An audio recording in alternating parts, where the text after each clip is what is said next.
My name is Alex, and I'm the archaeologist at Strawberry Bank Museum. I'm excited to tell you a little bit more about how we do archaeology at a museum and how we use what we find to help inform what you see in our houses. First, let's define what is archaeology.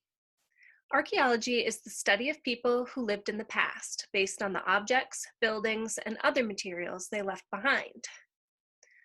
Artifacts are the objects made or used by people that can be collected by archaeologists or museums. Here you can see a model that we use to explain stratigraphy. Archaeologists dig in thin layers of soil, looking for changes in color, texture, and the types of things we find. The deeper we dig, the further back in time we go. In this soil profile, you can see modern artifacts at the top, like this glass bottle, a plastic shovel, and part of a 20th century parking meter. And as we go deeper, we're going further back in time. So we find ceramics from the 19th century. We might find parts of building foundations that have been buried. And we stop digging when we reach what we call sterile soil, or soil that has no artifacts in it and therefore no evidence of human involvement. During the field season, we dig or excavate by hand using small shovels we call trowels in square holes that we call units. We dig layer by layer through the stratigraphy. We take the soil to shaker screens so we can shake the soil through the screen and collect any artifacts that are left behind. The artifacts are usually too large to fall through the holes of the screen.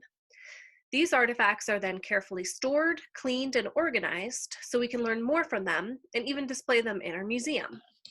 The type of archaeology we do at Strawberry Bank is specifically called historical archaeology.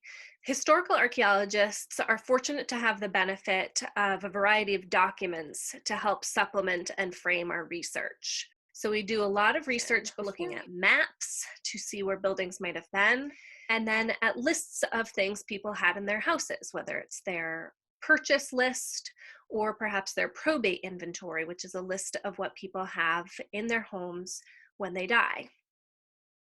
Here at Strawberry Bank, we've been doing archaeology for over 50 years at 30 specific sites on the museum grounds, most of which are around houses that you can visit. One of these houses is the Ryder Wood House.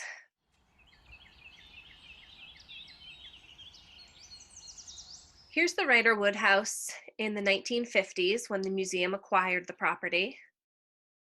You can see quite a lot of work went into its restoration. The restoration of the Ryder Wood House was based on a combination of documentary and other historical research, as well as, of course, archaeological research. In the rear yard of the Ryder Wood House today is a reconstructed privy or outhouse.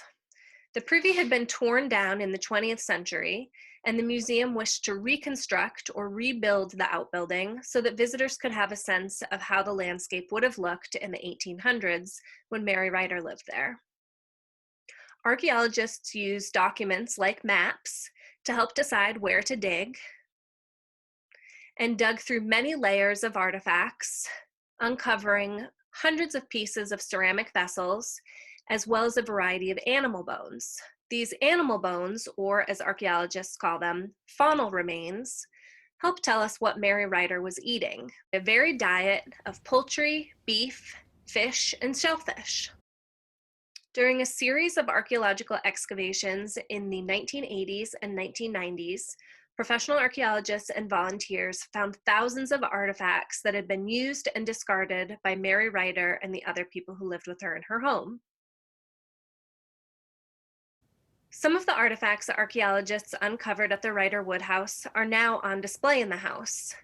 Here in the kitchen, you can see examples of pearlware ceramics that were made in England and imported by Mary Ryder.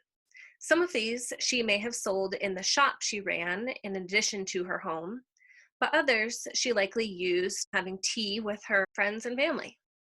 Here's an example of a fine hand-painted pearlware teacup that was excavated at the Ryder Wood House. There's a strawberry on it. Here in the Riderwood parlor, you can see a tea set, also hand painted and decorated with strawberries. This tea set was included in the Riderwood furnishing plan because of the archaeological evidence. You can see some of the artifacts in this exhibit space in the Riderwood shop.